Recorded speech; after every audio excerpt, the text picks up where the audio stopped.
I've been vilified, alleged to be the king of corrupt people. I'm the most corrupt.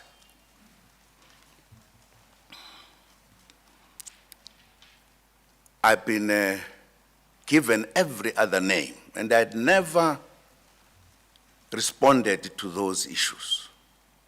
Firstly, because I believe it is important that we all respect one another, that we must say things we know about other people, not just tell things that we cannot prove.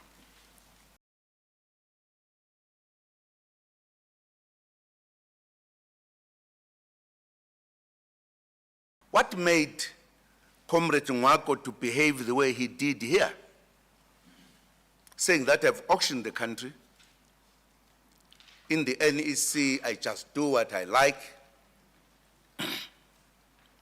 He's carrying out an instruction.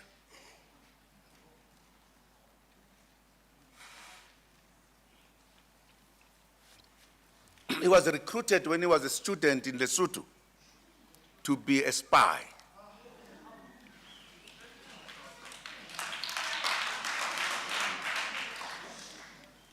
Members of this family were brought to my residence in Oliver Tambo when I was the deputy president, where I saw them for the first time.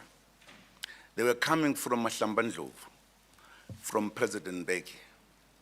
The person who introduced them was Isop Pahad.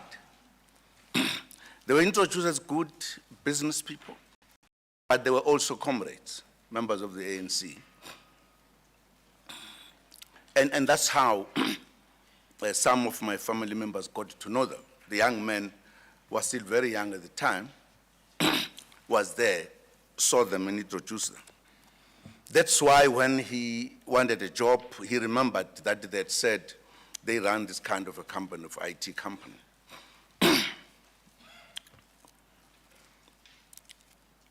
They were also introduced for the second time by some comrades in Gauteng, who were praising them that in their company, they take workers from their places in the morning to work, and they cook lunch for them, and they take them back at sunset.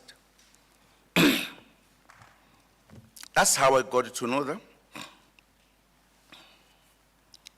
And I, with time, because I had now known them,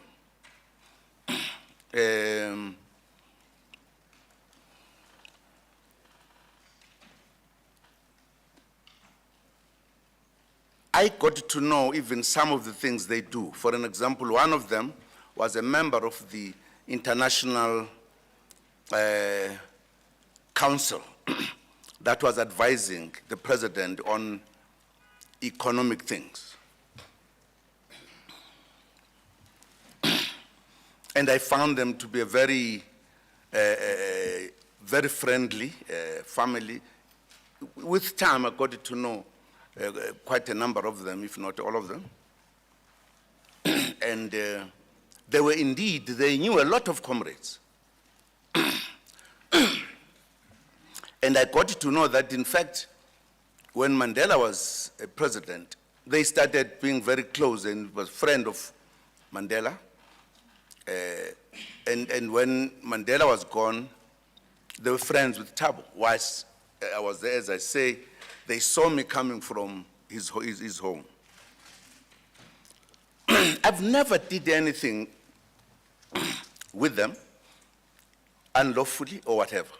They just remained friends, as they were friends to everybody else. At that time, I was the president of the ANC. I then said to them, men, and making a suggestion, can you try a business, a media business? Because we are comrades, we need an alternative voice. There are many attempts that have been made before by progressive people, but they've never worked. is it possible that you could establish a newspaper? They'd never thought of the idea. And we discussed this. They finally said, I think it's a good idea because it is business as well. When they were moving forward, they then said, can you help? Asking me, give us a name. We don't know how to call this newspaper. So I said to them, there used to be struggle publications we used to have called Spark, Fighting Talk, New Age, etc. So I gave all these names. They loved this name, New Age. And that's how the paper was named. I then said, man, the newspaper, fine, we have succeeded. I don't know, and I was thinking whether I could push them further. So I said to them, this is very successful. What about a TV channel? I suggested the paper. To them, I suggested the channel. Somebody can then say we're abusing this friendship. It was never the other way around. It's me who put them into trouble. There is a book, oh sorry, the book is there. There is a film which is being made about the case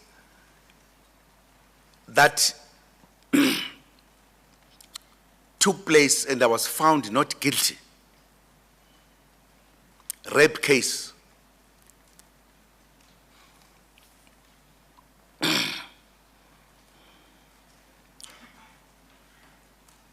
There is a journalist in South Africa who is doing that one. Redi Hlabi. It's being done outside to say Zuma is a rapist. It fits in this narrative. She has been doing it in the media where she works. Great deal. Because this narrative must be done. The question I ask them, these people who participate in it, where do they get the idea that Zuma must be put down? Who instructs them?